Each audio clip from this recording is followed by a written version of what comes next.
Today, we're going to explore a moment that completely reshaped a people and their place in the world, the birth of the Jewish diaspora. This is a story about what happens when a culture's very center is just obliterated, and how a collision between empires forced a total reinvention of identity itself. But hang on, before we dive into that collision, let's nail down that key word, diaspora. I mean, it's a term we hear all the time, but what does it really truly mean for a people to be scattered from their homeland? So at its core, it's pretty simple, a scattering, a movement of people away from where they started. But you have to understand, for the Jewish people, this wasn't just a move. It was a shattering event that would fundamentally alter their entire world. To really get the sheer scale of that scattering, we first have to understand what was lost.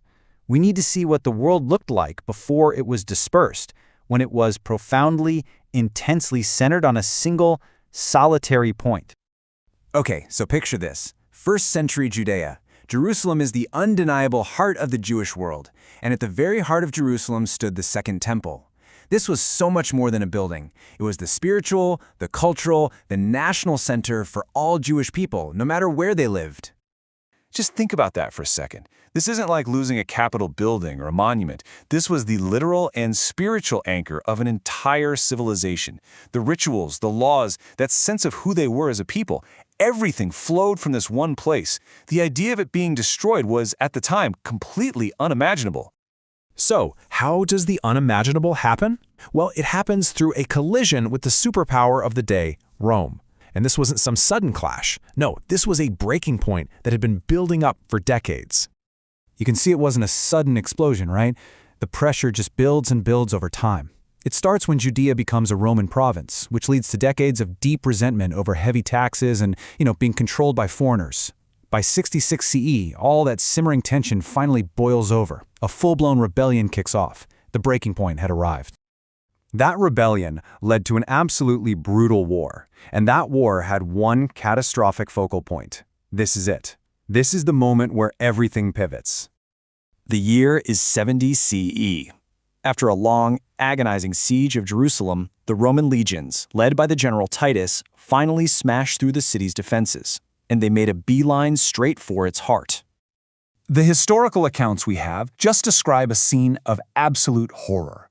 The temple, this magnificent center of the Jewish world that had stood for centuries, was completely looted and then burned to the ground.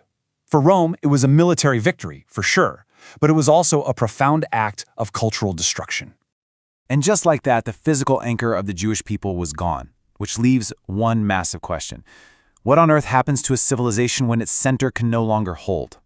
Well, the end of the war created a new, incredibly harsh reality. See, the destruction of the temple wasn't the end of what Rome did. It was just the beginning of a whole new chapter for the Jewish people, one that would be defined by exile. Rome's reaction was swift and it was systematic. First, mass exile. We're talking hundreds of thousands of people sold into slavery or forced to flee.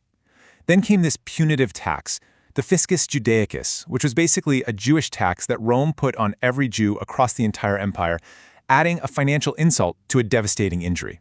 Put it all together, and this cemented the global scattering. The diaspora had truly begun. So this forced the creation of a totally new way for a civilization to exist. Before 70 CE, Jewish identity was rooted in a specific piece of land and a central building. After 70 CE, that identity had to become portable. The whole focus shifted, away from priests and sacrifices at the temple and toward rabbis and studying scripture in local communities, wherever they were. The culture had to learn how to survive on the move. You think an event this catastrophic would just destroy a culture, but it didn't. Instead, it forced one of the most remarkable transformations in all of human history, creating a new way to survive that would last for thousands of years. And the legacy of this transformation is just immense. This is the birth of Rabbinic Judaism, which is the form of the religion that's still practiced today. It led to the establishment of major Jewish centers far outside of Judea, in places like Babylonia, Egypt, and all across Europe. But maybe most importantly, it was a revolutionary idea, a culture centered not on a place, but on shared texts, shared laws, and this powerful, portable story of resilience. Which brings us to this final, profound question. The events of 70 CE forced an answer.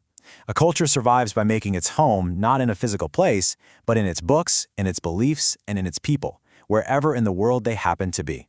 It's a radical lesson in survival and adaptation that still resonates today.